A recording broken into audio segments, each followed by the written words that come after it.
آج کی رات ایک ایسی رات ہے جس کے حوالے سے قرآن کی آیتوں پہ آیتیں آیتوں پہ آیتیں آیتوں پہ آیتیں ذہن میں آ رہی، اور میں خود یہ فیصلہ نہیں کر پا رہا تھا اور نہیں کر پا رہا ہوں کہ کس آیت کی تلاوت کی جائے اور کس آیت کو آج کی مجلس کی حد تک مؤخر کیا جائے۔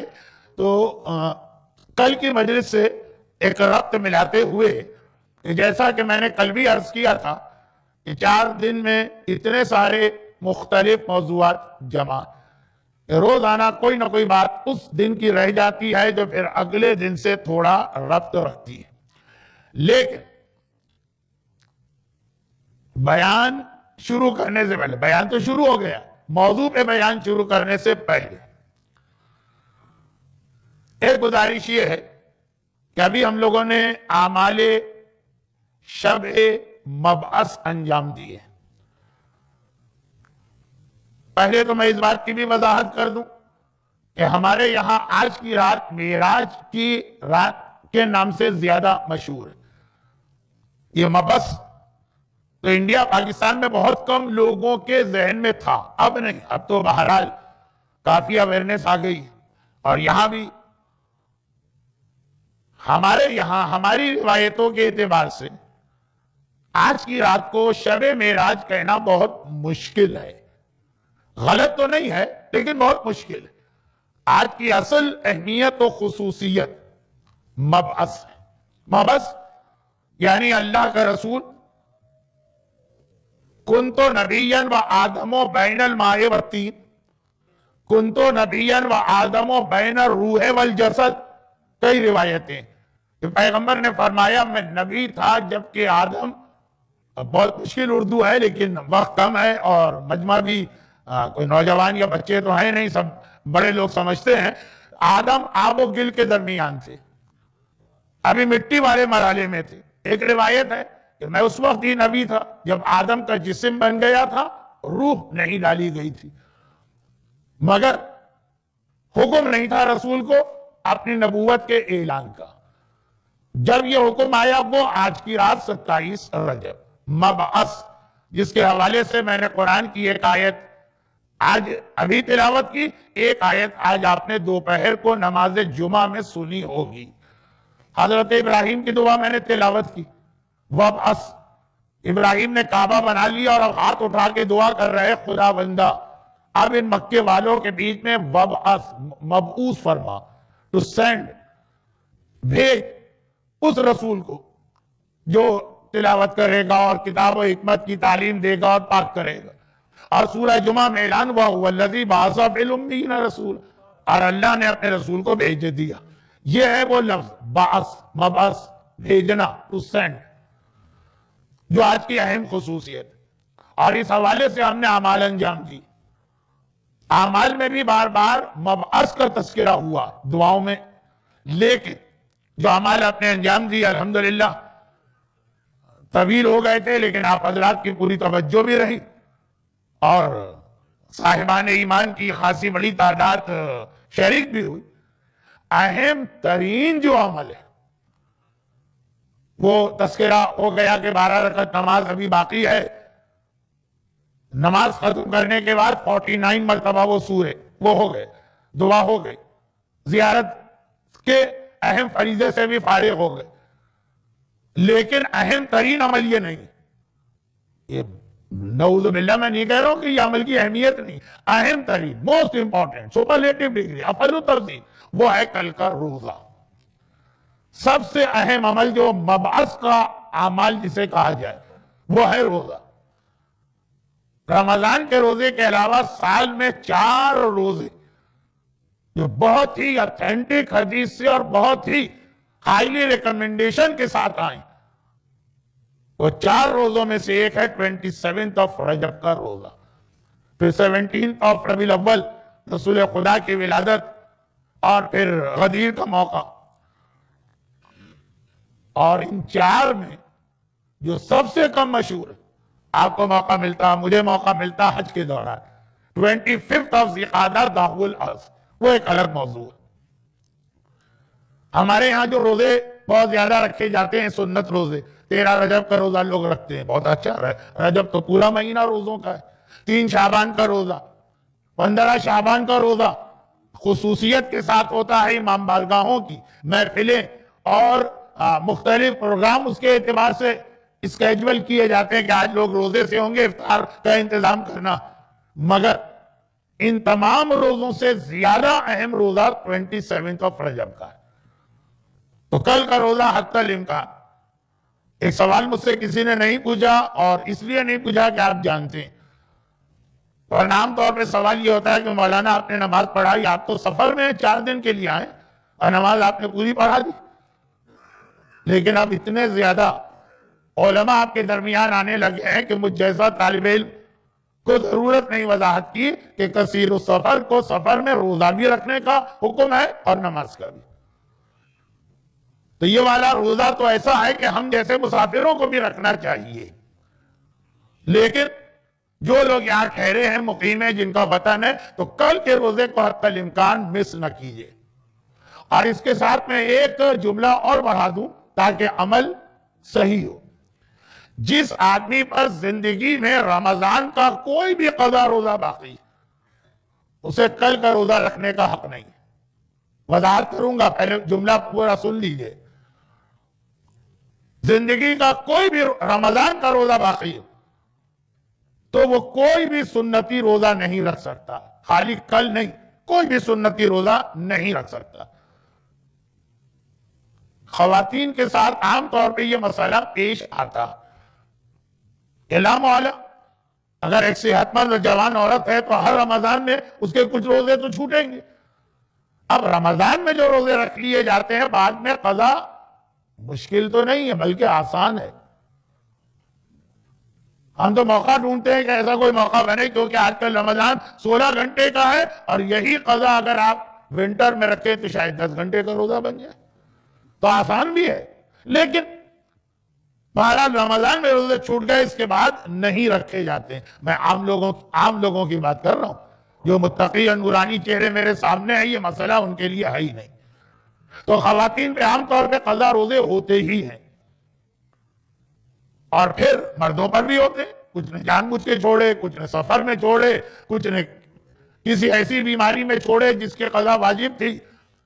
وہ کل کا روزہ نہیں رکھ سکتے ہیں، لیکن رکھ سکتے ہیں، اور وہ یہ ہے کہ جس دن سنت روزے کا بہت تاکیدی حکم ہے، ہائیلی ریکمینڈڈ، اس دن آپ قضا کی نیت سے روزہ رکھیں گے تو قضا بھی ہو جائے گا، اور وہ سنتی روزے کا بھی پورا ثواب آپ کو ملے گا۔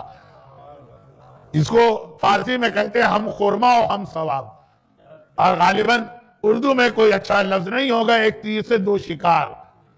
عربی میں کہتے ہیں نور علی نور، اور انگریزی میں تو کچھ کہتے ہیں کہ کیا ایک تیر سے 2 چڑیاں مارنا، کیا خیر چھوڑے، میری فیلڈ نہیں ہے۔ تو دونوں کا ثواب ملے گا، اور اگر آپ نے سنت روزہ رکھ لیا تو دونوں روزے آپ کے ہاتھ سے گئے، کوئی ثواب نہیں بلکہ روزہ غلط۔ تو ایک تو یہ، اچھا اب اس میں ایک ایڈوانٹیج اور ہے، کس میں؟ قضا کرنے میں تو نہیں، قضا روزہ اگر کل آپ رکھیں۔ بھئی میں تو کراچی کا رہنے والا ہوں، کراچی کے کچھ نام لیتا ہوں، رضویہ سوسائٹی، جعفر طیار، انچولی، اسی طرح حیدرآباد کا بھی کوئی علاقہ ہے عبادت خانے کے قریب والا، اور لکھنؤ کے بھی ایسے محلے ہیں۔ لیکن کہنا کیا جا رہا ہوں کہ سنتی روزے کا جو دن آتا ہے نا، اس دن ہمارے ہمیں تو رضویہ میں پلا بڑھا ہوں، گلی کے نکڑ پہ لوگ کھڑے ہوتے ہیں پان لے کے یا یہ کہ سگریٹ لے کے، کہ سنتی روزہ جو رکھ کے آئے گا اس کا روزہ ہم توڑوائیں گے، روزہ توڑوانے کا ثواب بہت زیادہ۔ آدھا دین جب آدمی سمجھتا ہے تو پھر اس قسم کی غلطیاں ہوتی، کیونکہ مسئلہ اپنی جگہ کہ اگر آپ کا سنتی روزہ اور کوئی مومن آپ کو سیریس دعوت دے، یہ لفظ تو میں نے اگر سیستانی کا پڑھ دیا، انہوں نے یہ لفظ لکھا، خالی روزہ توڑوانے کے لیے دعوت نہیں دے رہا، لا کما اعتاد الناس، ایسا نہ ہو جو لوگوں کی عادت بن گئی ہے کہ شیرینی یا حلوہ یا کھانے پینے کی چیز پیش کرتے بسم اللہ چکھیے، کیونکہ خیال یہ ہے کہ سنتی روزہ مومن دعوت دے تو توڑنے کا ثواب ہے، تو لوگ سمجھتے ہیں کہ توڑوانے کا بھی ثواب ہے۔ توڑنے کا ثواب الگ مسئلہ ہے، لیکن یہ بہت لمبی بات ہو رہی ہے، آج وقت نہیں۔ اگر قضا کی نیت سے آپ نے روزہ رکھا اور آپ پر قضا ہے بھی، وہ روزہ کوئی نہیں توڑوا سکتا۔ آپ خود توڑ دینا چاہیں زور سے، پہلے وہ الگ چیز ہے، مگر کوئی ثواب بھی نہیں۔ تو سنتی تاریخ کو قضا روزہ ہو تو ایک تو یہ کہ قضا ہو گئی آپ کی، ایک قضا کم ہو گئی، سنتی کا ثواب مل گیا، یہ روزہ آپ مکمل کریں گے۔ تو بہت سے روزہ رکھنے والوں کو میں جانتا ہوں کہ ان کو یہ چیز پسند نہیں آتی ہے کہ ان کا روزہ کوئی توڑوائے، لیکن وہ حکم شریعت کے آگے بول بھی نہیں سکتے۔ قضا روزے میں ایک یہ ایڈوانٹیج ہوگا۔ اور اسی میں ضمنی بات آ گئی کہ یہ جو طریقہ کار کراچی میں ہے، مجھے شکاگو کا نہیں پتا، کہ زبردستی روزہ توڑواتے ہیں، اس کا کوئی ثواب نہیں ہے، سیریس دعوت ہے۔ تو بات یہ کہاں سے چلی کہ اعمال میں اہم ترین عمل، جتنے ہم نے اعمال کیے یہ اہم اعمال ہے، اور اہم ترین عمل جو ہے وہ کل کا روزہ۔ ایک بات، کل کا یہ غسل بھی بہت ریکمنڈ ہے، لیکن اب میں تفصیل میں نہیں جاؤں گا اس لیے کہ تقریر کا وقت بہت تیزی سے میرے ہاتھ سے پھسل رہا۔ کل کا غسل بھی بہت اہم ہے، بلکہ بعض کتابوں میں تو آج رات کا بھی غسل لکھا ہے، مگر یہ غسل آپ کریں، اس کے بعد نماز کے لیے وضو کی ضرورت ہے۔ جمعے کا غسل آپ کریں گے تو آغا سیستانی اور ان کے استاد آغا خوئی کے فتوے میں وضو کی ضرورت نہیں۔ عید کا غسل کریں گے، وضو کی ضرورت نہیں۔ ہم لوگ حج کے لیے احرام کا غسل کرتے ہیں، وضو کی ضرورت نہیں، لیکن 27 رجب کا غسل اگر کریں گے تو اس کے ساتھ وضو کرنا پڑے گا۔ میں تفصیل میں قطعاً نہیں جا رہا ہوں، اس اعتبار سے کہ کل کی مجلس جو آنے والے کل کی مجلس ہے اس کا موضوع یہ کچھ بنے گا، تو وضاحت بعد میں ہوتی جائے گی۔ پہلے اصل مسئلہ کہ ایسا نہ ہو کہ غسل کے بعد بغیر وضو کے اس طرح سے ظہرین کی نماز پڑھ لی جائے جیسے جمعے کے دن پڑھ لی جاتی ہے۔ اور یہ بھی آغا سیستانی کی بات ہے، رہبر آغا خامنہئی کے ہاں تو سوائے غسل جنابت کے ہر غسل کے ساتھ وضو ضروری ہے۔ بس یہ اعمال کا حصہ سمجھ لیجئے میرے اتنی دیر کے بیان کو۔ اور یہ سارے اعمال، یہ دعائیں، یہ زیارت اور روزہ، یہ سب ہیں کیوں؟ کیونکہ کائنات کی تاریخ کے اہم ترین دنوں میں سے ایک دن ہے 27 رجب۔ اور پھر صرف ایک جملہ، اب یہ اعمال اور مسائل شریعت کا نہیں، صرف ایک جملہ کہہ کے پھر آج رات کی ذرا سی ہسٹری بچوں کے لیے بتا دوں، اور وہ یہ کہ اہم ترین رات ہے، عظمت رسالت کو واضح کرنے والی رات، اور اگر ہم اس کو معراج کی رات بھی مان لیں تو پھر کیا کہنا، فَكَانَ قَابَ قَوْسَيْنَ اور ادنا، دنا فتدنا فتدلا فکان قاب قوسین اور ادنا، وہ قریب ہوا اور قریب ہوا، اتنا قریب کہ خالی 2 کمانوں کا فاصلہ رہ گیا۔ معراج کی رات، عظمت رسالت کا ایک اور بہت اہم پیغام۔ معراج کے حوالے سے ایک جملہ کہہ دوں کیونکہ آج شب معراج بھی منائی جاتی، برادران اہل سنت کے ہاں تو طے شدہ بات۔ اب یہاں فرق اس لیے ہو گیا کہ برادران اہل سنت کے ہاں معراج صرف ایک بار ہوئی ہے، اور ہماری روایتوں میں رسول کو کئی مرتبہ معراج ہوئی، ایک روایت میں تو 52 کا عدد ہے۔ آپ حضرات عمرے یا حج پر اگر گئے ہیں تو آپ کو معلوم ہوگا کہ وہاں بہت زیادہ ریکمنڈیشن کہ اپنے اسٹے میں 52 طواف آپ کریں۔ یہ 52 کے عدد کی بھی ایک اہمیت ہے، انگریزی سال میں تو ویک بھی 52 ہے، اس سے ایک مناسب ہے۔ 52 مرتبہ پیغمبر کو معراج ہوئی، لیکن اگر 52 کے فیگر پر ہم یقین نہ بھی کریں تو یہ تو طے شدہ بات ہے کہ کئی بار معراج ہوئی، اور جب کئی بار معراج ہوئی ہے تو ہر بار الگ تاریخ تھی۔ تو وہ روایت بھی صحیح ہے کہ معراج رمضان میں، وہ روایت بھی صحیح ہے کہ معراج ربیع الاول میں، وہ روایت بھی صحیح ہے کہ معراج 27 رجب کو ہے۔ وہ اچھا، اور پھر وہ جو ایک اختلاف ہے معراج کہاں سے ہوئی، بعض کتابوں میں ہے کہ خانہ کعبہ سے ہوئی، بعض کتابوں میں ہے کہ ام ہانی کے گھر سے ہوئی، بعض کتابوں میں اس شیب ابی طالب سے ہوئی جہاں کے مصائب کل کے مجلس کے آخر میں آئے تھے، وہ بھی صحیح ہے۔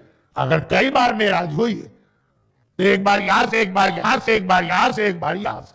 البتہ جو سب سے مشہور اور سب سے اہم معراج جس کو آج برادران اہل سنت مناتے، اس کو میں نے سب سے اہم معراج کیوں کہا؟ کیونکہ اس کا آج کی اصل تاریخ سے ربط بن رہا۔ قرآن کریم اس معراج کے لیے کہہ رہا ہے سبحان الذی اسری بعبدہ لیلا من المسجد الحرام الی المسجد الاقصی الذی بارکنا حولہ لنوریہ۔ ریزن بن رہا ہے معراج کیوں ہوئی، آخری معراج، سب سے اہم معراج۔ پاک ہے وہ ذات جو اپنے بندے کو مسجد الحرام سے مسجد اقصی لے گئے۔ یہ مسجد اقصی نہیں جو یہاں بیت المقدس یا مقدس کہلاتی ہے، نہیں، آسمان، آخری آسمان کی آخری مسجد۔ قرآن نے اس کے بعد ایک لفظ تھا کیوں لے کے گئے؟ لے تو رہی ہو، ہم اس کو دکھانا چاہتے تھے من آیاتنا، اپنی نشانی۔ اور یہیں پر مولا کی حدیث آئی انا آیت اللہ الکبریٰ، اللہ کی سب سے بڑی نشانی تو میں ہوں جو معراج کی رات رسول کو دکھائی گئی۔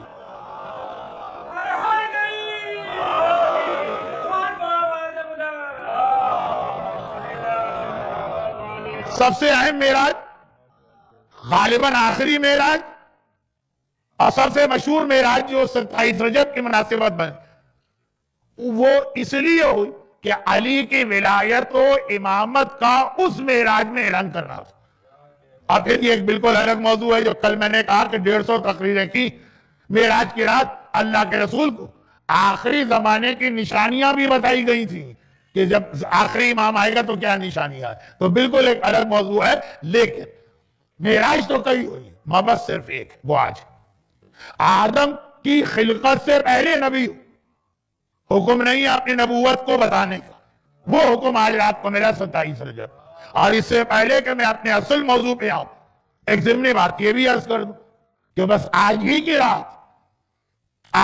رات توہین رسالت کا ایک آرگنائز طریقہ شروع ہوا، ایک آرگنائز پلاننگ کے ساتھ۔ اور آج ہی کی رات دشمنان اسلام کو ایک ٹول دیا گیا یہ بتانے کے لیے کہ پیغمبر جھوٹے ہیں۔ اس سے پہلے بھی ایک واقعہ پیش آیا تھا، صرف ایک، آج کی رات۔ کیوں؟ کیونکہ آج کی رات کے لیے جو مسلمانوں کے پاس روایت ہے وہ یہی تو ہے نا کہ جبرائیل آئے اور کہا پڑھ، تو پیغمبر نے کہا تم ہو کون؟ اتنا ڈر گئے کہ مرنے لگے، اور پڑھوں تو میں کیا پڑھوں؟ جبرائیل نے سینے سے لگا کے ایسا حد کیا کہ پیغمبر کہہ رہے ہیں اظن ان یموت، کہ مجھے لگا کہ میری موت آنے والی ہے آج کی رات۔ ابھی جبرائیل نے مجھے اسی غار حرا میں بھی گیا، آپ بھی گئے، اور بھی مومنین گئے، غار حرا پیغمبر، یہ صحیح بخاری کی روایت ہے۔ صحیح بخاری اسے کہتے ہیں کہ بقول عام مسلمانوں کے الصحیح کتب بعد کتاب الباری، الصحیح بخاری کے کتاب باری کے بعد یہ سب سے صحیح کتاب، قرآن کے بعد کوئی حدیث اس کی غلط نہیں۔ تو اسی میں تو یہ حدیث ہے کہ دنیا کا پہلا بائی پاس کا آپریشن غار حرا میں ہوا ہے۔ سرجن کا نام تھا جبرائیل، پیشنٹ کا نام تھا محمد عربی۔ اور یہ بائی پاس کا آپریشن کیوں ہوا؟ پیغمبر کا سینہ کاٹا جا رہا، اور اس کے بعد پیغمبر کے دل میں کالے رنگ کا دھبا نظر آیا، وہ جبرائیل نے نوچ کے پھینکا، اور پھر دوبارہ سینے کو جوڑ دیا۔ میرا اسکول لائف کا زمانہ تھا 1967، ساؤتھ افریقہ سے اطلاعی کہ ڈاکٹر کرسٹین برنارڈ نے پہلا ہارٹ ٹرانسپلانٹ کا آپریشن کیا۔ ہم نے کہا صحیح بخاری میں 1400 سال پہلے یہ چیزیں آ گئی۔ مسلمانوں کی ایک عادت یہ بھی تو ہے نا، کوئی بھی نئی دریافت ہو، کوئی بھی نئی ڈسکوری ہو، کوئی بھی نئی تھیوری ہو، ہماری کتاب میں تو پہلے ہی آ گئی ہے یہ چیز۔ پیغمبر کا سینہ کاٹا گیا اور دل میں سے ایک کالا دھبا نکال کے پھینکا گیا، اور پیغمبر نے پوچھا جبرائیل یہ کیا ہے؟ کہا آپ کے دل میں شرک تھا، آج آپ کے دل سے وہ شرک نکال کے پھینکا گیا ہے۔ اور یہ سب ہونے کے بعد بھی جبرائیل سے بات بھی ہو گئی۔ پہلے تو پہچان ہی نہ پائے کہ یہ ہیں کون، اور پھر جبرائیل نے ایسا گلے سے لگائے کہ پیغمبر مرنے لگے، اور کہا پڑھو تو سمجھ میں نہیں آئے کیا پڑھوں، اور پھر یہ آپریشن ہوا، پھر گھر آئے، اور گھر آنے کے بعد خدیجہ طاہرہ سے کہا کہ مجھے چادر اڑاؤ، مجھے ڈر لگ رہا، زملونی زملونی دسرونی دسرونی، چادر اڑاؤ، جس سے یا ایھا المدثر یا ایھا المزمل بنا۔ اب وہ لے کے گئی اپنے بھائی فرسٹ کزن ورقہ بن نوفل، تو ایک عیسائی عالم بہت مشہور، ہم نے تو اسکول کی کتابوں میں یہ واقعہ پڑھا، اور کہا کہ بھئی آپ کو مبارک ہو، آپ تو نبی ہیں، یہ تو وہ فرشتہ ہے جو موسیٰ اور عیسیٰ پہ آیا۔ اورینٹیلسٹ، کرسچن، دشمن اسلام کرسچن، ہر کرسچن کو تھوڑی دشمن اسلام ہے، انہوں نے اپنی کتابوں میں لکھا کہ محمد کہا کے نبی تھے، تو ایک عیسائی نے ان کو یہ برین واش کیا اور یہ بتایا کہ تم نبی ہو۔ جو رسول پر ایک اعتراض ہے کہ ان کے پاس رسالت نہیں ہے، عیسائی علماء کی سنی سنائی باتوں کو بیان کرتے۔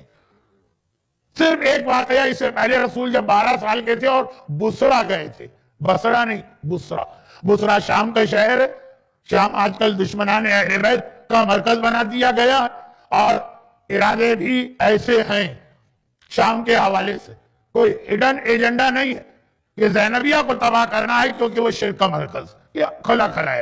خدا ان روضوں کی بھی حفاظت کرے اور وہاں رہنے والے صاحبان ایمان کی بھی۔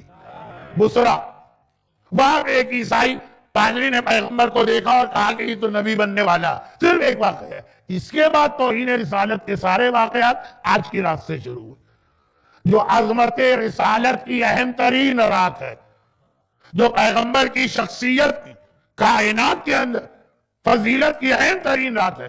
مسلمانوں نے اسی کو پیغمبر کی توہین کی رات بنا دیا۔ نہ یہ پتا تھا کہ نبوت کیا ہے، نہ یہ پتا تھا کہ قرآن کیا ہے، نہ یہ معلوم تھا کہ جبرائیل کون ہے۔ دل شرک سے بھرا ہوا تھا، اور ایک عیسائی نے آ کر کہا کہ آپ نبی۔ اس کے برعکس ہمارے یہاں جو روایتیں، میں ساری روایتیں پڑھ بھی نہیں رہا ہوں اس لیے کہ وقت ویسے ہی آج اعمال کی وجہ سے ذرا کم وقت ہوا، اور پھر مزید میں نے اتنی لمبی تمہید باندھی۔ ہمارے یہاں کیا روایت کہ بھئی آج کی رات کی ہسٹری کیا؟ اللہ کے رسول جب ان کی ایج 35 سال کی ہوئی، 35، تو اکثر غار حرا میں آ کے عبادت کرتے ہیں۔ آج کل مسلمانوں میں بھی بلکہ مومنوں میں بھی ایک سلسلہ شروع ہوا ہے، غالباً اس کو انگلش میں میڈیشن کہتے ہیں، مراقبہ۔ جاؤ جا کے پہاڑ کے غار میں اکیلے اور تنہا بیٹھ جاؤ، اور اس کو غار حرا سے ملاتے ہیں، جبکہ قطعاً غلط، وہ پھر ایک الگ موضوع ہے۔ لیکن پیغمبر بہرحال جانے لگے، اور اس دوران خدیجہ طاہرہ بھی آتی ہیں اور مولا کائنات بھی آتے ہیں۔ بلکہ ایک جملہ میں اپنی طرف سے حدیث نما بنا کے پیش کر دوں، اگر آپ کو ٹائم مل جائے۔ اعمال تو آپ کو جو بتائے، کچھ کروائے گئے، کچھ بتائے گئے۔ کل کا دن یا آج کی رات نہج البلاغہ کا خطبہ نمبر 191، بہت لمبا خطبہ ہے، تو اس کا جو لاسٹ پورشن ہے وہ آپ پڑھ لیجئے گا، خطبہ قاصعہ۔ اب جب نمبرنگ بتائی جائے نہج البلاغہ کی نا، تو 1+1- کا خیال کیجئے گا، کیونکہ نمبرنگ میں ذرا اختلاف ہے۔ خطبہ قاصعہ 190 یا 191، اس میں مولا کائنات نے غار حرا میں آج کی رات کی کیفیت بتائی، مبعث کی صحیح معنوں کے اندر تشریح مولا کے اس خطبے کے اندر ہے، بہت اہم خطبہ۔ کہا کہ میں تو بچپنے سے رسول کے ساتھ اس طرح سے چلتا تھا جیسے اونٹنی کے پیچھے اس کا بچہ چلتا ہے، اور رسول کس طرح سے میری کیئر ٹیکنگ کرتے تھے۔ بلکہ اگر یہ جملے کسی عالم نے لکھے ہوتے تو شاید آپ کو اچھا نہیں لگتا، لیکن وہاں تو نہج البلاغہ میں مولا کے جملے کہ مجھے اپنے پہلو میں لٹاتے ہیں، مجھے کس طرح سے تھپکی دے دے کے سلاتے ہیں، غذا کو پہلے اپنے منہ میں چبا کے نرم کر کے پھر مجھے کھلاتے ہیں، یہ وہی خطبہ۔ اور اس میں پھر آیا کہ میں ہر جگہ ساتھ رہتا تھا، حتیٰ غار حرا میں بھی ساتھ تھا۔ اب ادھر یہ بات ہو رہی ہے کہ پیغمبر اکیلے تھے، تو جبرائیل کو دیکھ کر ڈر گئے۔ یہاں مولا کی گواہی تو خیر، اب وہ بہت ساری باتیں جمع ہو رہی ہیں، مختصر۔ آج کی رات ختم ہوئی، فجر کا وقت جب آپ روزہ شروع کریں گے، جبرائیل 70,000 فرشتوں کے ساتھ آئے، اور اپنے ساتھ ایک جنت کا تاج لائے، جنت کا لباس لائے، جنت کے سونے کی کرسی لائے۔ کرسی لا کے غار حرا میں رکھی۔ اب آپ کہیں گے غار حرا میں ایک آدمی کے کھڑے رہنے کی جگہ نہیں، یہ مادی چیزیں نہیں ہیں، یہ سب روحانی چیزیں۔ وہ کرسی رکھی، پیغمبر کو بٹھایا، جنت کا لباس اوپر کی ہوا پہنائی سونے کا تاج. باقاعدہ یہ چھٹے امام کا جملہ ہے, ہاتھ باندھ کے ایسے کھڑے ہوئے جیسے غلام اپنے آقا کے سامنے کھڑا ہوتا. اور پھر یہ پہلی وحی پہنچائی, بسم اللہ الرحمن الرحیم, اقرا بسم ربک الذی خلق. آج بچوں کے لیے, آج قرآن کی برتھ ڈے, آج کی رات قرآن نازل ہونا شروع ہوا. قرآن دنیا کے سامنے کب آیا؟ 23 سال میں پہلی آیت, پہلی وحی, پہلی 5 آیتیں آج کی رات. آج فجر کا وقت ہے, قرآن کے نازل ہونے کی سالگرہ. اقرا بسم ربک الذی خلق. اب پیغمبر نے بڑی شان کے ساتھ اس کو دہرایا. راوی نے سوال کیا امام سے, بہت ساری چھوٹی چھوٹی باتیں میں جمع کر رہا ہوں, اصل عنوان پہ آ ہی نہیں پا رہا ہوں, لیکن اب آتا ہوں. راوی نے کہا کہ مولا, میں نے آپ کے بزرگوں سے یہ بھی سنا, 5ویں امام کی حدیث, کہ اللہ کے رسول ایک بار اونٹ پر سوار ہو کے جا رہے تھے کہ ایک مرتبہ وہ اونٹ اس طرح سے جھکا کہ جیسے کوئی بہت زیادہ وزن لاد دیا جائے نا, تو جانور جو ہے وہ سمجھے اس کی ٹانگیں ٹوٹنے لگتی, اور زمین سے جا کے ٹکرا گیا اس کا پیٹ. اب پیغمبر کی بھی عجیب کیفیت, چہرے پہ پسینہ. اور پھر بعد میں کسی نے پوچھا, یا رسول اللہ آپ کی کیا حالت ہے؟ کہا مجھ پر وحی نازل ہو رہی تھی. تو آپ کے بزرگ بتا رہے ہیں کہ جب وحی نازل ہوتی تھی تو پیغمبر اتنے پریشر میں آ جاتے تھے. بہت سارے اور جملے ہیں, میں پڑھ نہیں رہا ہوں وقت بچانے کے لیے. پسینے پسینے ہو جاتے ہیں, جانور کی کمر ٹوٹنے لگتی ہے وحی کی وجہ سے. اور ادھر آپ کہہ رہے ہیں کہ وحی نازل ہوئی, تو سونے کی کرسی پہ بٹھایا اور تاج پہنایا, اور جبرائیل ہاتھ باندھ کے کھڑے ہوئے, اور پیغمبر نے اس طرح سے قرآن کی وحی سن کر تلاوت کی جیسے بادشاہ. تو دونوں میں صحیح کیا؟ ایک جواب دیا اس کا امام نے. میں یہ اور بھی کچھ مومنین نظر آ رہے جو مکہ مدینہ بہت گئے. امام نے کہا اللہ اپنے حبیب پہ 2 طریقے سے وحی بھیجتا تھا. ایک جبرائیل کے ذریعے سے, جب جبرائیل کے ذریعے سے آتی تھی, یہ جملہ ہے امام کا, تو جبرائیل میں بھی ہمت و مجال نہیں تھی کہ پیغمبر کی بارگاہ میں آئیں. پیغمبر نہیں ڈرتے ہیں, جبرائیل ڈر رہے ہیں, اور وہ پیغمبر کے حجرے کے باہر باب جبرائیل پہ کھڑے ہوتے ہیں. یہ امام کی حدیث کا لفظ ہے, باب جبرائیل. پہلے اجازت مانگتے ہیں, پھر غلاموں کی طرح آتے ہیں, اور بڑی شان سے پیغمبر وحی کو ریسیو کرتے ہیں. لیکن اللہ کبھی, اور کبھی کا مطلب یہ نہیں ہے کہ 1000 میں ایک, اکثر اپنی وحی حبیب پر براہ راست بھیجتا ہے. جبرائیل کی بھی ضرورت نہیں ہے. اس وقت جو وحی کا وزن ہوتا ہے تو ہمارے جد کی حالت ہو جاتی ہے, سوائے شب معراج کے. وہاں جو اللہ نے وحی نازل کی تو کتنی عظمت پیغمبر کی اس وقت تھی. لیکن باقی یہ فرق ذہن میں رکھو, جبرائیل کی وجہ سے پیغمبر کبھی ڈرے نہیں ہیں, جبرائیل کی وجہ سے پیغمبر کبھی وحی میں زبان لڑکھڑائی نہیں ہے. وہ تو ہاتھ باندھ کے غلاموں کی طرح آتا ہے. آج کی رات پہلی وحی تو کہ جبرائیل کے ذریعے آئی, ہاتھ باندھ کے آیا, اقرا بسم ربک الذی خلق, خلق الانسان من علق, اقرا وربک الاکرم الذی علم بالقلم, علم الانسان ما لم یعلم. ترجمہ بھی نہیں کر رہا ہوں کیونکہ اصل موضوع پہ آنا. اور اس کے بعد وحی نازل ہو, جبرائیل چلے گئے. اب پیغمبر جس مشن پر 5 سال سے غار حرا آ رہے تھے پورا ہو گیا. چنانچہ وہاں سے سیدھے حضرت خدیجہ کے گھر کی جانب گئے. یہاں پہ ایک لفظ اور آتا, اور وہ یہ کہ جب پیغمبر اب جو غار حرا سے نکلے تو وہ جو پیغمبر کے چہرے کا نور ہے کہ آدھی رات کو بھی جب پیغمبر بستر پہ لیٹتے ہیں تو پورا حجرہ روشن ہو جاتا ہے. اچھا, صحیح بخاری کی باقی باتوں کو تو ہم صحیح نہیں مانتے, اس کو صحیح مانیں گے کہ حضرت عائشہ کہتی ہیں کہ جی وہ اتنی روشنی ہوتی تھی جب پیغمبر حجرے میں آتے تھے کہ اگر سوئی زمین پہ گر جائے تو میں روشنی میں سوئی ڈھونڈ لیتی تھی. یہ غار حرا میں آج کی رات پیغمبر کا نور اس وقت تک چھپا ہوا تھا. آج کی رات کے نور چہرے پہ آیا. نور ہمیشہ سے تھا, آج چہرے پہ آیا. آج سے چہرہ اتنا روشن ہو گیا. تو میرا ایک سوال اکثر ہوتا ہے مجلسوں میں, ہمارے بزرگ علماء, مولانا آج تک اردو ممبر کا سب سے بڑا خطیب شمس العلماء مولانا صفت حسن صاحب کا سوال ہوتا تھا. ان کا سوال یہ تھا کہ اگر یہ بات کہ حضرت عائشہ سوئی کو ڈھونڈ لیتی ہیں. پرانے زمانے کا اندھیرا جب لائٹ وائٹ کچھ نہیں تھی، اتنا روشن چہرہ تو ہر ایک کو معلوم ہوگا. تو یہ روشنی کب سے آئی؟ یا تو ولادت سے آئی ہوگی یا رسالت کے اعلان سے آئی ہوگی. تو رسالت کے اعلان سے آئی. شب ہجرت جب مولا بستر رسول پہ لیٹے ہیں تو کافروں کو یہ احساس کیوں نہیں ہو رہا کہ یہ تو رسول نہیں لگ رہا، یہ تو کوئی اور ہے؟ رسول کے چہرے پہ تو نور ہوتا ہے. اس کا مطلب یہ ہے علی کے چہرے سے بھی وہی نور ظاہر ہو رہا تھا.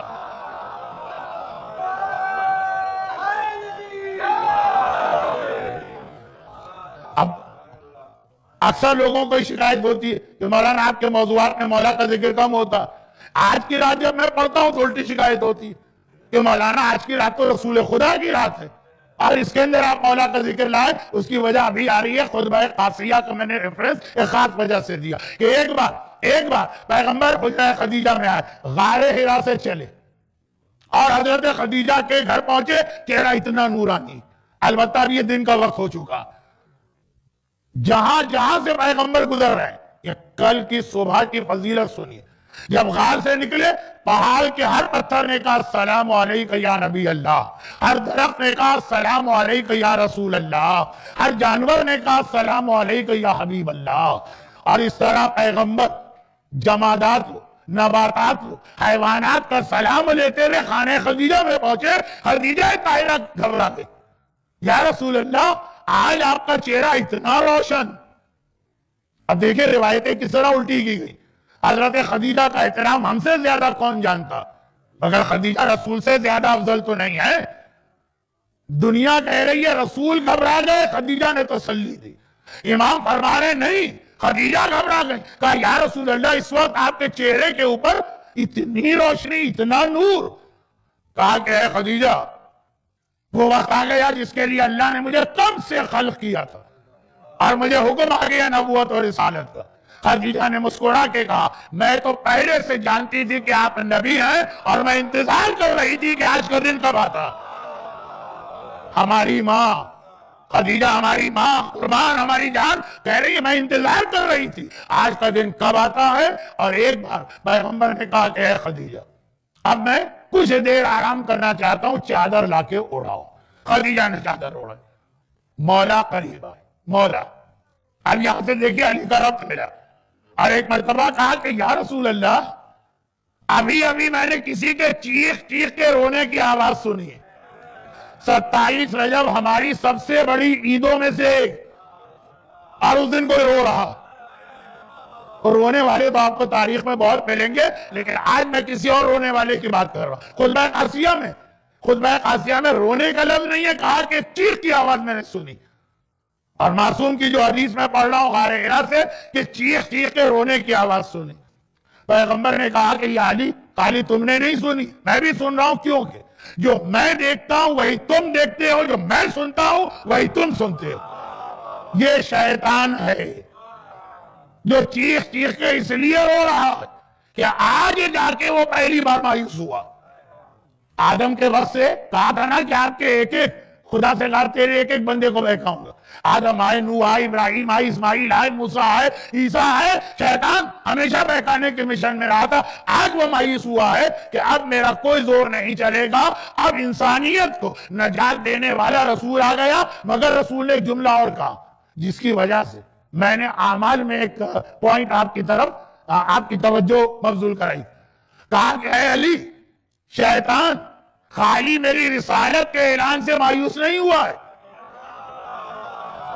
میں رسالت لے کے تو ابراہیم بھی آئے اور موسیٰ بھی آئے اور عیسیٰ بھی آئے.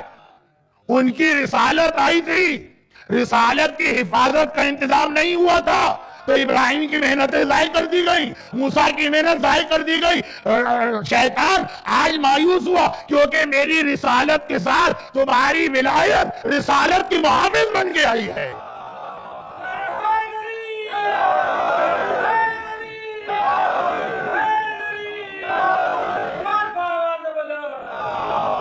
27 رجب اعلان رسالت کی بھی تاریخ ہے اور ولایت محافظ رسالت ہے اس کی بھی تاریخ ہے کہ اب شیطان کو یقین کہ ابراہیم اور موسیٰ اور عیسیٰ کی رسالت کو ان کے بعد تباہ کیا جا سکتا ہے، میری رسالت تباہ نہیں ہوگی، کیونکہ کس کا محافظ رہے گا؟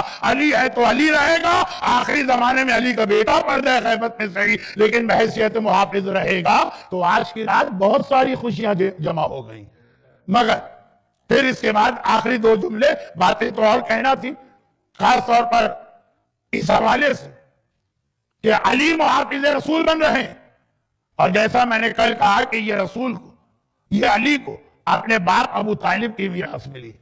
دیکھیں قرآن نے ایک اعلان کیا، وَمَا كُنْتَ مُتَّخِذَ الْمُضِلِّينَ عَضُدًا، یہ قرآن کی آیت ہے۔ اے حبیب، تمہارا اور موسیٰ کا معاملہ الگ ہے، تمہارا اور عیسیٰ کا معاملہ الگ ہے، تمہارا اور نوح کا معاملہ الگ ہے، تمہارا مددگار میں کسی گمراہ کو نہیں بناؤں گا۔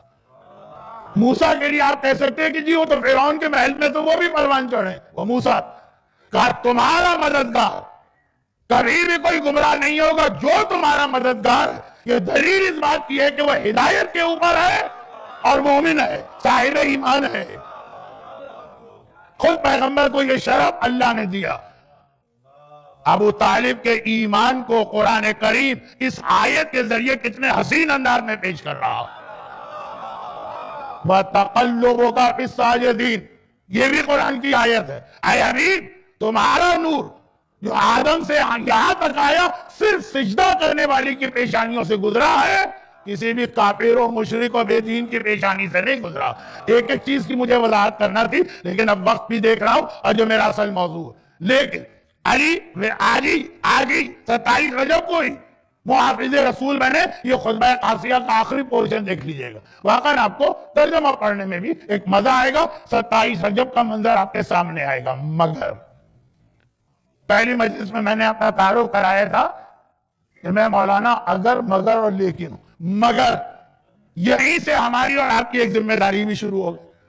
پیغمبر آئے، آج پہلا دن، اتنی بڑی خوشی ملی، نبوت کے اعلان ہے کہ آپ اپنی نبوت ڈکلیئر کر سکتے ہو۔ اب آج تو پیغمبر کو خوشی منانے دو، نہیں، جیسے ہی بستر پہ لیٹے چادر اوڑھ کر فوراً قرآن کا سورہ نمبر 74 نازل ہوا، یعنی اس کی شروع کی آیت، یا ایھا المدثر، اے چادر اوڑھنے والے۔ نبوت کا مطلب یہ نہیں ہے کہ چادر اوڑھ کے آرام کرو، قیام کرو، کھڑے ہو جاؤ، فانذر، اور دنیا والوں کو ڈرانا شروع کرو کہ خالی میں نہیں ڈراتا ہوں۔ قرآن کریم پیغمبر کو پہلا جو حکم دے رہا، قم، کھڑے ہو جاؤ، فانذر، لوگوں کو ڈراؤ، وربک فکبر، اور اپنے رب کی بڑائی بیان کرو، لیکن یہ ٹرانسلیشن غلط ہے۔ اپنے رب کو بڑا بناؤ، تو رب تو ہے ہی بڑا، کہ رب کو بڑا بناؤ، تو یہی ہم بھول گئے۔ اللہ اکبر کہتے ہیں، اللہ اکبر کا مطلب کیا ہے؟ اللہ کو بڑا سمجھیے۔ جب اللہ کو بڑا سمجھیں گے، کہیں پہ آپ دین خدا کے بارے میں کمپرومائز نہیں کریں گے۔ ہمارے یہاں کتنے کمپرومائز ہوتے ہیں، جی بیوی نہیں مان رہی، شوہر نہیں مان رہا، دوست نہیں مان رہا، خاندان والے نہیں مان رہے، کمیونٹی والے نہیں مان رہے، ہزاروں حرام تو ہم اسی نام پہ کرتے ہیں۔ بھئی آپ نمازی پرہیزگار، میرے سرکل میں تو ایسے ہی لوگ آتے ہیں۔ آپ کے یہاں جو یہ بیٹی کی شادی ہوئی ہے، کیا طوفان بدتمیزی تھا؟ کیا کرے مولانا، گھر کی عورتیں نہیں مان رہی، بچے کی برتھ ڈے پارٹی اور بھی بہت ساری چیزیں، کیونکہ اگر مثالیں دوں گا تو آپ کی توہین ہے۔ آپ سمجھ رہے میری بات؟ کہا لوگوں کو بتاؤ، رب کو بڑا بناؤ، یعنی بتاؤ لوگوں کو کہ اللہ سب سے بڑا ہے، اللہ کے ساتھ کسی اور کو کمپرومائز تو ہو ہی نہیں سکتا۔ باقی باتیں کل ہوں گی۔ اب ایک مختصر بات، پہلا دن، خوشی کا دن، خالی رسالت نہیں، امامت بھی آج کے دن آئی ہے، اور اس دن بھی کہا گیا فوراً اپنی ذمہ داری شروع کرو۔ عید کا دن خوشی کا دن ہے، غالباً دنیا میں سب سے زیادہ عید کے دن فجر کی نماز قضا ہوتی ہے، اور وہ بھی اتنی بے حیائی کے ساتھ،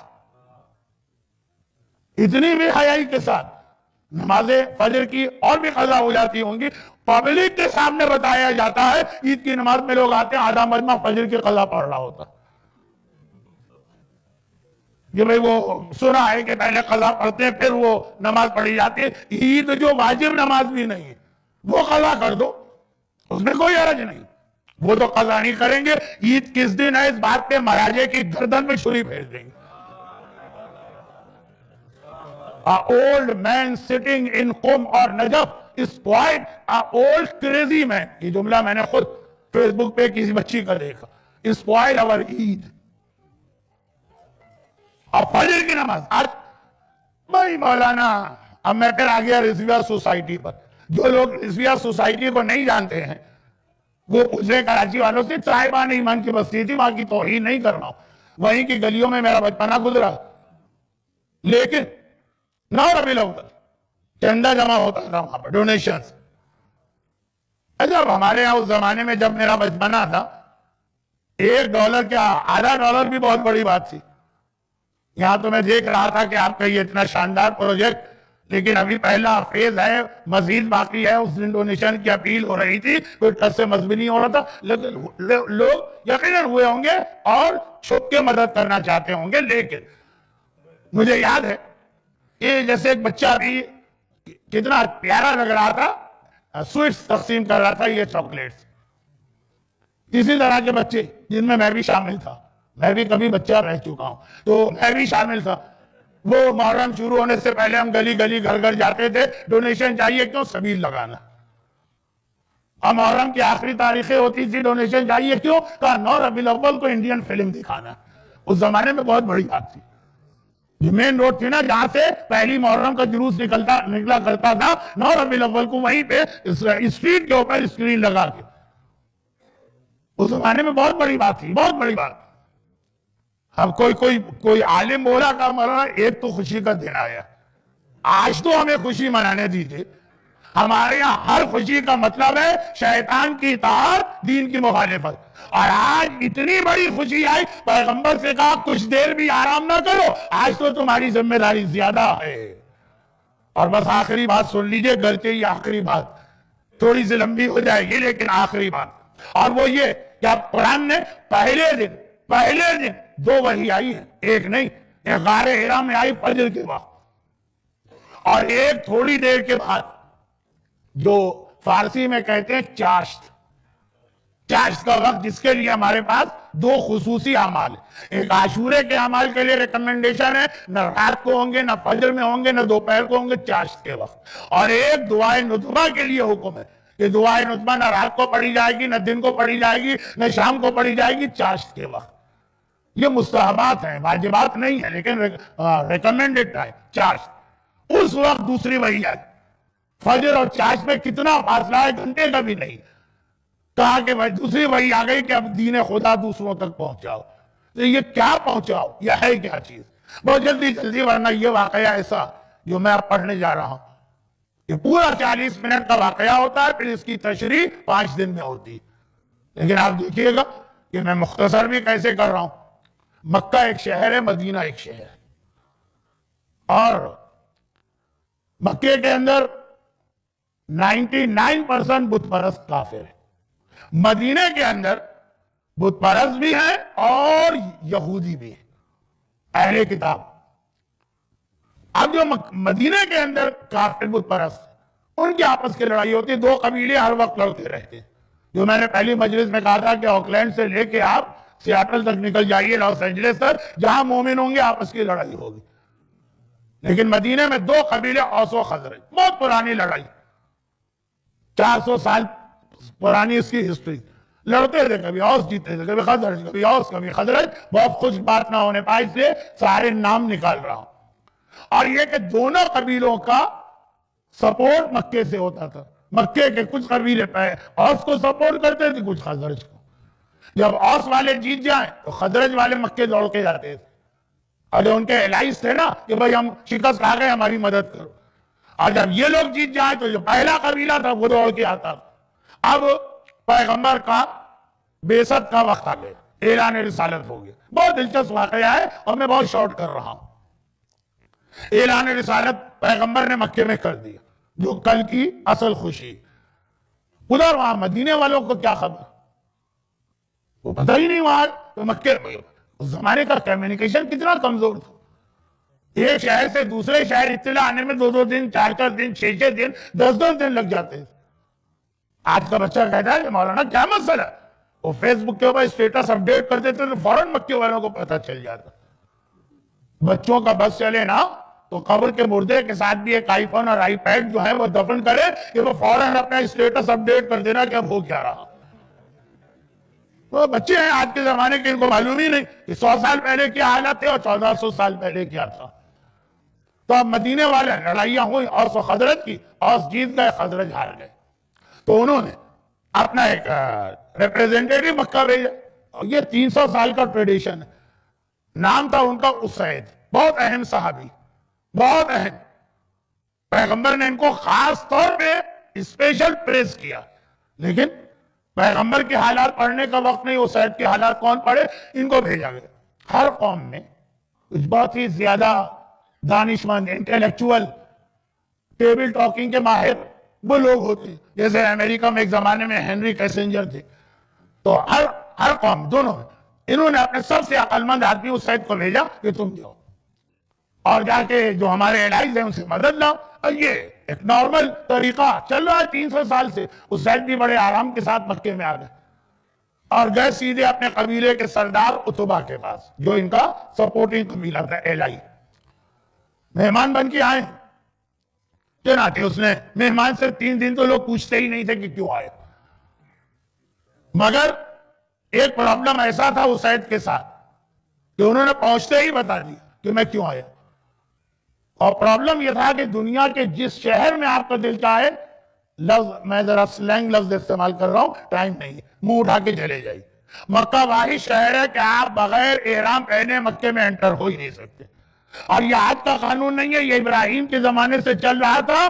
بت پرست بھی اس کو مانتے تھے. اور احرام کہتے ہیں اس لباس کو ایک بار پہن لیا، پہنا اپنی مرضی سے جاتا ہے، اتار اپنی مرضی سے نہیں سکتے. پورا ایک طریقہ ہے واجبات کا. کل اگر آپ سنت روزہ رکھیں گے اپنی مرضی سے رکھیں گے، آپ چاہیں تو توڑ دیں کسی وقت. مومن نہیں، آپ کو توڑ سکتے ہیں. سنت نماز آپ شروع کریں آج 12 رکعت والی، 1 رکعت کے بعد موڈ چینج ہو گیا، بوریت ہونے لگی، نعوذ باللہ، توڑ دیں. لیکن مکے میں داخل ہونے کا احرام سنت بھی کیوں نہ ہو، پہنتے ہی واجب ہو جاتا. پہنا اپنی مرضی سے جاتا، آپ کی مرضی، آپ مکے نہ جائیں، جانا ہے تو احرام. لیکن پہن لیا تو پورا عمرہ کرنا پڑے گا، واجب ہو جائے گا. جیسے نکاح ہوتا ہے لڑکی کی مرضی سے، طلاق ہے لڑکے کی مرضی سے. نکاح بالکل لڑکی کی بات چلے گی، لڑکے کی کچھ نہیں چلے گی، اتنی زیادہ نہیں چلے گی. لیکن خیر، میں تو تھوڑا آج پاگل ہو رہا ہوں، کہاں سے کہاں جا رہا ہوں. تو اسید بھی احرام پہن کے آئے تھے مکے میں جانا، تو وہ تو ایک پروٹوکول ہے مکے کا جو بت پرست بھی مانتے. تو یہ آئے اور آنے کے بعد جس سردار کے پاس ٹھہرے، جو ان کا بہت پرانا ان کے قبیلے کا سپورٹر، کہا کہ یہ تو سمجھ گئے ہو کہ میں کیوں آیا ہوں، کیونکہ مکے میں کوئی ایسا ٹورسٹ اٹریکشن تو ہے نہیں کہ کوئی گھومنے آئے. کہا کہ ہماری قوم شکست کھا گئی ہے اور ایز یوزول ہمیں تمہاری مدد چاہیے. اس نے سنا، کہا سوری، ہم تمہاری کوئی ہیلپ نہیں کر سکتے. ارے یہ تو باپ دادا کا طریقہ چینج ہو گیا. ہمیشہ سے تم ہماری سپورٹ کرتے تھے اور تمہیں ہماری کوئی ہیلپ چاہیے ہوتی تھی، ہم تمہاری مدد کرتے تھے. مدینہ جو تھا بہت اہم ٹریڈ روٹ کے اوپر تھا، یمن کو سیریا سے ملاتا ہے، لیکن یہ ایک الگ بات ہے. ہم تمہاری مدد کرتے تھے اور تم ہمیشہ ہماری مدد. آج کیا ہو گیا؟ کہا مسئلہ یہ ہے کہ جب اپنے گھر میں آگ لگی ہو تو آدمی دوسرے کے گھر آگ بجھانے نہیں جائے گا. کیا مطلب؟ کہا ہمارے یہاں ایک ایسا نوجوان سامنے آ گیا جس نے ایک نیا دین بنا لیا، ہمارے خداؤں کو برا کہہ رہا، اور گھر گھر، یہ جملہ یاد رکھیے گا، یہ ٹرو اسلام ہے لیکن تشریح کا لائے گی، گھر گھر اس نے فساد برپا کر دیا. باپ اور بیٹے میں جھگڑے ہو رہے ہیں، شوہر اور بیوی میں جھگڑے ہو رہے ہیں، بھائی بھائی کے جھگڑے ہو رہے ہیں. تو ہم تو خود پریشان ہیں کہ کیسے کنٹرول کریں. ہماری ساری توجہ، سارے فنڈز اس طرف ہیں، تو سوری، ہم کیسے تمہاری مدد کریں گے. بے وقوف جذباتی آدمی یہ بات سنتا تو کہتا ہمیں نہیں پتا. لیکن چونکہ ٹیبل ٹاک کے لیے بھیجا جاتا ڈپلومیٹ کو، وہ بہت ہی انٹیلیکچول ہوتے، سمجھ گئے کہ بات تمہاری صحیح ہے. تو چلو خیر، مجبوری ہے. میں واپس جا رہا ہوں، جس مشن کے لیے آیا تھا واپس جا رہا ہوں. اچھا ہاں، اب یہ اسید کا جملہ ہے میرا نہیں. اچھا ہاں، ایسا کرو کہ میرا سامان رکھ لو میں ابھی خانہ کعبہ کا طواف کر کے آتا ہوں کیونکہ احرام پہنا ہے۔ احرام جو ہے میں پورے مسائل بھی نہیں بتانا چاہتا، احرام کے بعد طواف کرنا ہوتا ہے کعبے کا، پھر احرام اترے گا۔ تو اب یہ تو میں احرام تو پہن کے آگے، مجھے کیا معلوم تھا بیفور انٹری کہ یہاں میرا پرابلم سالو نہیں ہوگا۔ احرام پہن لیا، اب اس کو اتارنا، ابھی جاتا ہوں طواف کر کے آتا ہوں۔ کتنی دیر میں ہوتا تھا طواف؟ 10 منٹ 12 منٹ میں ہوتا ہے جب کراؤڈ نہ ہو۔ تو ابھی آتا ہوں۔ اب یہ جو سنا عثمان نے بہت گھبرا گئے، کہیں کیا غضب کرنے جا رہے ہیں؟ کیا غضب؟ بھئی خانہ کعبہ ہے، بزرگوں کے زمانے سے، ابراہیم کے زمانے سے ہم طواف کرتے، طواف کرنے جا رہا ہوں۔ کہ جب تک کہ طواف نہیں کروں گا یہ احرام نہیں اتار سکتا، احرام نہیں اترے گا تو ساری چیزیں حرام رہیں گی۔ عتبہ نے کہا لیکن یہی تو مین پرابلم ہے کہ جو آدمی ہمارے ہاں فساد برپا کر رہا ہے وہ بیٹھتے ہی خانہ کعبہ کے صحن میں۔ تو بھئی کیوں بیٹھنے دیتے ہو خانہ کعبہ کے صحن میں؟ کہ جب تک ابو طالب زندہ ہے اس وقت تک تو ہم اسے نقصان پہنچا ہی نہیں سکتے۔ یاد رکھیے گا ابو طالب کے انتقال کے بعد حکم آیا ہجرت کرو۔ ہم دیکھتے ہیں تلملا جاتے ہیں، غصے میں آ جاتے ہیں، لیکن کیا بگاڑ رہے ہیں؟ ابو طالب اس کو سپورٹ کر رہا تو کہا کہ ہم اس کو وہاں سے ہٹا بھی نہیں سکتے، وہ بیٹھتا ہی وہیں پر۔ نعوذ باللہ یہ توہین والے جملے، لیکن نقل کفر نہ باشد، ساری گمراہی وہ کعبے سے تو پھیلا رہا۔ تو اب تو بڑا مسئلہ ہو گیا۔ کہا کہ کیا گمراہی پھیلا رہا؟ کہا وہ جادوگر ہے، اس کے پاس جادو ہے، وہ جو بات کہے گا اگر تمہارے کان میں چلی گئی تم بھی چینج ہو جاؤ گے، اسے خطر وہاں نہ جانا۔ ارے تو بھئی کہ وہاں نہیں جائیں گے تو یہ احرام کیسے اترے گا اور طواف کیسے مکمل ہوگا اور عمرہ کیسے ختم ہوگا؟ وہ تو وہیں ہو سکتا ہے۔ اب واقعا ٹیکنیکل مسئلہ، آج کا مومن ہوتا کہہ رہے چھوڑو یہ سب مولویوں کی پرانے زمانے کی باتیں ہیں، پھینکو احرام پہنو، ٹائی پہنو اور سوٹ پہنو اور واپس آئیو۔ لیکن یہ احترام کعبے کا مشرکین عرب بھی کرتے ہیں۔ اب پرابلم کیا؟ دیکھیے شرعی پرابلم نکلا ہے۔ کا ایک طریقہ ہو سکتا تمہارا جانا بھی ضروری، میں اپنا غلام صاحب کر رہا ہوں تمہیں بتائے گا، کیونکہ یہ آدمی خانہ کعبہ کے صحن میں جگہ بدلتا رہتا، اور یہ روئی لے لو، روئی لے کے کیا کرو؟ کہا اپنے دونوں کانوں میں لگا لو، اس کی آواز تمہارے کان میں نہیں جانا چاہیے، کان بند کر لو، آواز ہی نہیں سنو گے تو اس کے جادو سے بچ جاؤ گے۔ جادو دیکھیں یہ تاریخ ہے، اب بعثت رسالت ہے، پیغمبر کو کتنا ٹف ٹائم مل رہا ہے، کہا بس اور کوئی راستہ نہیں۔ بات سمجھ میں بھی آ رہی ہے کہ آپ کسی آواز سے بچانا چاہیں بچے کو تو کان بند کرائیں گے، بلکہ اپنے بھی کان، اگر آپ کو کوئی آواز نہیں سننا ہے، مثلا میری مجلس نہیں سننا ہے، مجبوراً آ کے بیٹھ گئے، تو کوئی نہ کوئی تو طریقہ ہوتا ہے نا، تو کہا یہ روئی کانوں میں لگا لو، ہاں ٹھیک ہے اور کیا کریں۔ اور بات ذرا لاجیکل بھی، کانوں میں روئی لگائی، اس کے غلام کے ساتھ چلے، خانہ کعبہ کا طواف شروع کیا۔ یہ واقعہ ہے حضرت ابو طالب اور پیغمبر کا۔ تو طواف کا مطلب ہے خانہ کعبہ کے 7 راؤنڈ۔ حضرت عبد المطلب سے پہلے اجازت تھی، خانہ کعبہ کے صرف 1 چکر لگاؤ اور گھر آ جاؤ۔ عبد المطلب نے 7 کہے، اور 7 چکر لگانا، اس نے چکر لگانا شروع کیا، پیغمبر وہیں بیٹھے۔ جب پہلا چکر کمپلیٹ کیا اور اس کی نگاہ پیغمبر پہ پڑی، ایک دم اس کے دل نے کہا کہ چہرہ جو ہے یہ تو بڑے سچے اور امین آدمی کا چہرہ لگ رہا۔ چہرہ بھی تو چیز ہوتی ہے نا، کہا کہ چہرہ جو ہے وہ کہیں سے نہیں لگ رہا کہ کوئی آدمی نعوذ باللہ جھوٹا ہے، فراڈیا ہے، چیٹر ہے، جادوگر، سارے سلینگ لفظ آ رہے ہیں میرے پاس وقت کی کمی کی وجہ سے۔ کہا چہرہ تو اب پیغمبر کا چہرہ، دل پہ اثر تو ہوتا ہے، ایک اثر ہوا، اب خانہ کا رک نہیں رہا، غلام رکنے بھی نہیں دے رہا، پوچھ کر آگے بڑھو آگے بڑھو آگے بڑھو، چکر لگا کے دوبارہ پہنچے۔ دل میں ایک مرتبہ یہ خیال آیا کہ میں اپنی قوم کا سب سے عقل مند آدمی، مجھے ڈپلومیٹ بنا کے بھیجا گیا میری عقل مندی کی وجہ سے، میں اتنا بے وقوف تو نہیں ہونا کہ کسی آدمی کی بات سن کے اس کی باتوں میں آ جاؤں گا۔ جو جاتا ہے نا ٹیبل ٹاک کے لیے وہ اتنا سمجھدار ہوتا ہے کہ سامنے والے کی باتوں میں ٹریپ نہ ہو جائے۔ میری قوم نے میرا انتخاب سالوں سے کیا ہوا ہے، یہ کیسے ہوگا کہ چند باتیں سنوں گا اور میں بدل جاؤں گا؟ اب چکر چل رہا ہے، پورے چکر میں سوچتا پھر رہا۔ تیسرا چکر جو آیا تو اس نے دیکھا پیغمبر کے سامنے جو پیغمبر کے صحابی بیٹھے، یہ والے صحابی نہیں تھے، صرف خاندان اہل بیت کے لوگ تھے، علی تھے، حمزہ تھے، یہی خاندان کے لوگ تھے خالی۔ یہ سب تو چھپتے پھر رہے تھے اس لیے کہ خاندان اہل بیت کو حمزہ ابو طالب کا پروٹیکشن تھا. باقی لوگوں کے تو حالات پڑے, کسی کو ماموں نے اتنا مارا, کسی کو چچا نے اتنا مارا, کسی کی ناک ٹوٹ گئی, کسی کی عرب جوتی سے ایسے ڈھکائی ہوئی کہ گنجا ہو گیا. اب نام نہیں لے رہا ہوں, یہ تاریخ کے واقعات. تو اب یہ کہ یہ لوگ بھی بڑے عزت اور احترام کے ساتھ بیٹھے, بہت یعنی سیزنڈ آدمی ہے, ایکسپیرینس آدمی ہے, دنیا دیکھے ہوئے, ہزاروں لوگوں سے ملاقات کر چکا ہے, ایک ایک چیز کو یہ نوٹ کر رہا, اور آخر 7ویں چکر تک یہ اس نتیجے پہ پہنچا کہ واٹس اے نان سینس. مجھ جیسا آدمی جو سینکڑوں دشمنوں سے بات کر چکا ہے, کیا 2 جملے سن کر چینج ہو جائے گا؟ نہیں, میں ذرا سنوں یہ کہنا کیا چاہتا. چنانچہ آخری چکر میں روئی نکال پھینکی, قریب گئے. غلام روکتا رہا لیکن بہرحال غلام ہے, پہنچا اور کہا کہ اے شخص تو کون ہے؟ تعارف کرائے محمد ابن عبداللہ ابن عبد المطلب ابن ہاشم ابن عبد مناف ابن قصی. عرب میں یہ فیملی ٹری کی بھی ایک اہمیت ہوتی ہے, جانوروں تک کا وہ فیملی ٹری محفوظ رکھتے ہیں, تو کیونکہ یہ عرب کا رہنے والا تعارف کرایا.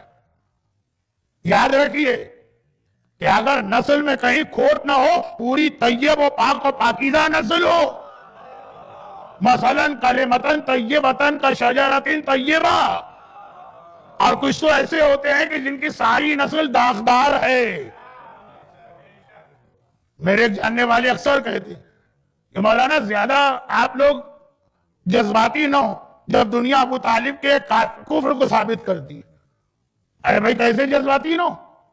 کہا نہیں مولانا وہ بھی ایک پلس پوائنٹ. اچھا کیا پلس پوائنٹ؟ تو ابو طالب کے کفر پر جب دنیا بحث کرتی ہے تو کم از کم یہ تو مان لیتی ہے کہ علی کے باپ کا پتہ تھا کہ ہے کون. اب میں باقی جملہ مکمل نہیں کرنا چاہتا ہوں. کم از کم مانتی ہے دنیا کہ ہاں علی وہ شخصیت ہے جس کا شجرہ محفوظ ہے, جس کے باپ کا پتہ ہے. تو اب پیغمبر نے تعارف کرایا کہ دیکھو ان میں سے ہر نام عرب میں ایک پاکیزہ ترین نام, عبد المطلب, ہاشم, قصی. اور اس کے دل نے کہا کہ یہ آدمی تو غلط نہیں ہو سکتا. ایک سوال کیا, بس یہی آج کی مجلس کا خلاصہ. سوال یہ کیا کہ اے نوجوان, یہ مکے والے یہ باتیں کہتے رہے, تو مجھے بتا کہ تیرا میسج کیا. یہ بہت اہم چیز ہوتی ہے. آقا حسن سے پوچھا گیا حق اور باطل میں فرق کیا؟ کہا کہ 4 انگل. کیا مطلب؟ کہا جو کان سے سنو وہ باطل ہے, جو آنکھ سے دیکھو وہی حق ہے. ادھر ادھر کی باتیں آپ کو بہت ملیں گی, ہر بات پر یقین نہ کیا کریں. عام آدمیوں کو چھوڑیں, مراجع اور مجتہدین کے بارے میں ایسا پروپیگنڈا آج کل ہونے لگا اور لوگ آنکھیں بند کر کے یقین کر لیتے. فیس بک, واٹس ایپ اور جتنی بھی سوشل نیٹ ورکنگ کی سائٹیں پہ آج کل بھرا کیا, یہی تو بھرا ہوا ہے. تو اس نے ابھی تک تو دوسروں سے سنا تھا نا, کہا تو میں فرسٹ ہینڈ رپورٹ لیتا ہوں. آپ کہتے ہیں کیا ہے جو آپ کے بارے میں یہ بات ہے؟ پیغمبر نے 3 آیتیں تلاوت کی, سورہ انعام آیت نمبر 151, 152, 153, اور آج کی محفل ختم. کہا یہ میں پیغام لایا ہوں. حسین نے کہا کہ یہ پیغام ہے تو ہاتھ پھیلائیے, اشہد ان لا الہ الا اللہ واشہد انک رسول اللہ, میں گواہی دیتا ہوں کہ آپ اللہ کے سچے رسول. 3 آیت پر اس میں مجلس ختم ہو گئی. تو اب پیغام کیا بنا؟ پیغمبر کو حکم ملا اعلان رسالت کا, تو وہ اعلان کیا کیا پیغمبر؟ خالی یہ نہیں کہا کہ لا الہ الا اللہ تفلحو, یہ 3 آیتیں اور ایک نہیں, تو آیت میں 25-30 واقعات ہیں. جب پیغمبر سے کوئی پوچھتا آپ کا میسج ہے کیا, یہ آیت فَقُلْ تَعَالَوْا, یہ آیت مباہلہ میں بھی لفظ آیا ہے. اے حبیب جب یہ تم سے پوچھے کہ تم کیا پیغام لائے, تو ان سے کہو تعالو, آؤ میرے پاس. اتلو, میں تلاوت کرتا ہوں جو میرے رب نے مجھ پہ نازل کیا, صرف ترجمہ کر رہا ہوں, وقت نہیں.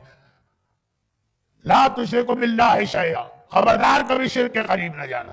اور ذرا یہ سیکوینس بھی دیکھیے کہ کون سی چیز پہلے آئی ہے, اس آیت میں کون سی بات میں آئی. یہ بالکل شروع زمانے کی آیت. اللہ تشرکوا باللہ شیئا, شرک نہ کرنا. بالوالدین احسانا, والدین کے ساتھ اچھا سلوک کرنا.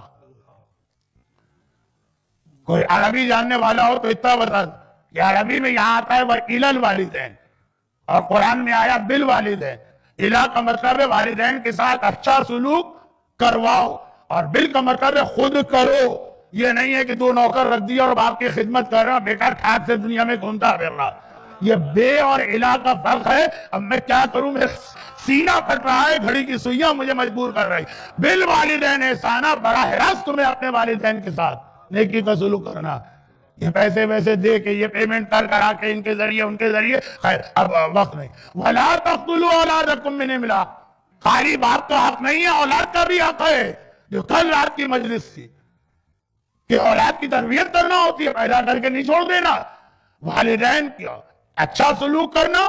وَلَا تَقْتُلُوا أَوْلَادَكُم مِّنْ إِمْلَاقٍ، اور خالی غربت کے ڈر سے اپنی اولاد کو قتل نہ کرنا.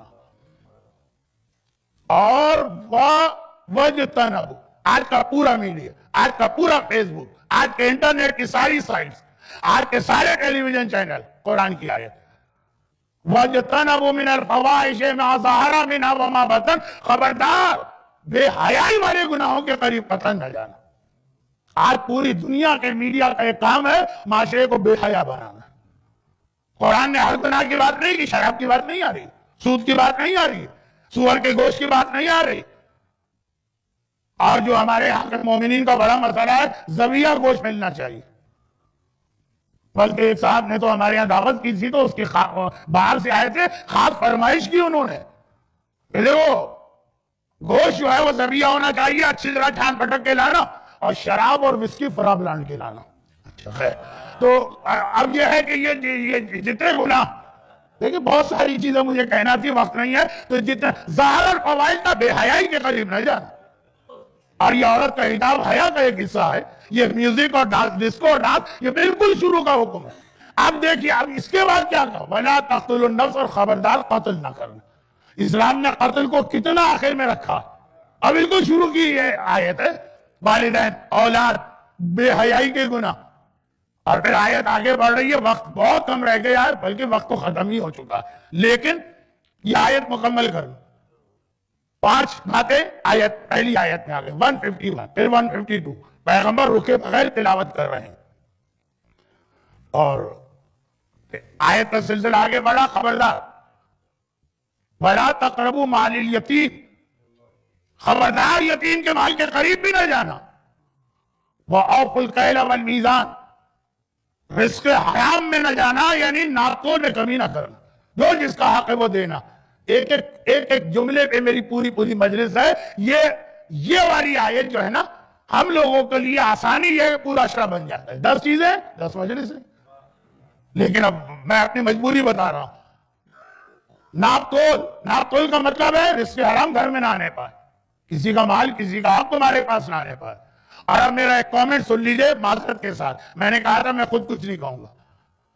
ایک گناہ میں نے اپنی کمیونٹی میں 99.99% لوگوں کو کرتے دیکھا، بڑے مذہبی اور متقی لوگ بھی، جان بوجھ کے نہیں، لیکن گناہ تو گناہ. اور وہ ہے کسی کے مرنے کے بعد اس کی جائیداد کی تقسیم. بعد میں کل بتاؤں گا، آج وقت نہیں. متقی پرہیزگار، اگر ایک بھی بچہ نابالغ ہے اس گھر میں نماز بھی آپ نہیں پڑھ سکتے. پرسہ دینے کا ہے، پرسہ بھی نہیں دے جا سکتے. لیکن اتنا مشکل مسئلہ آسان بھی ہے، کل کیا تھا. تو یہ قرآن میں وَلَا تَقْرَبُوا مَالِ الْيَتِيمِ وَأَوْفُوا الْكَيْلَ وَالْمِيزَانَ، اور وَعْدِلُوا وَلَوْ كَانَ ذِي قُرْبَىٰ، جب کبھی 2 مومنوں کے درمیان کوئی بات کرنا ہو، ہمیشہ حق کا ساتھ دینا، چاہے تمہارے رشتہ دار ہی پر اس کی وجہ سے زد کیوں نہ رہی. فیوریزم نہیں چلے گا اسلام میں. کیا کہتے ہیں؟ نیپوٹزم کچھ ہوگا. تو بہرحال وقت نہیں ہے کہ میں اردو میں ترجمہ کروں، تو کہاں اپنی غلط انگلش سے آپ کو اور مس گائیڈ کر دوں.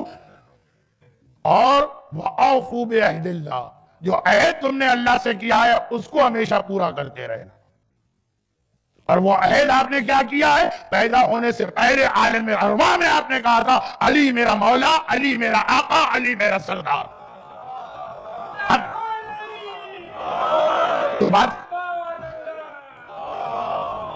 شروع ہوئی شرک نہ کرنا، اختتام کو پہنچ رہی ہے کہ علی کے بارے میں کیا ہوا وعدہ پورا کرنا. وَإِنَّ هَذَا صِرَاطِ مُسْتَقِيمًا، اور اسلام ہی فقط نجات کا راستہ ہے، کبھی اس کو نہ چھوڑنا. پیغمبر نے کہا یہ پیغام میں لایا ہوں، ہاتھ پھیلائیے.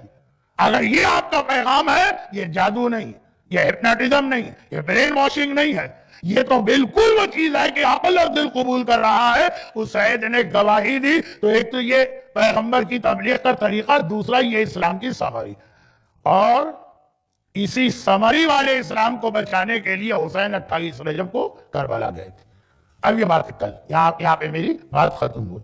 تو امام معصوم نے فرمایا کہ آج کی رات ہمارے جد کی رسالت کی رات ہے، ہمارے دادا علی کی ولایت و امامت کی رات، اور آج کی رات ہمارے بیٹے کے ظہور کی رات ہے۔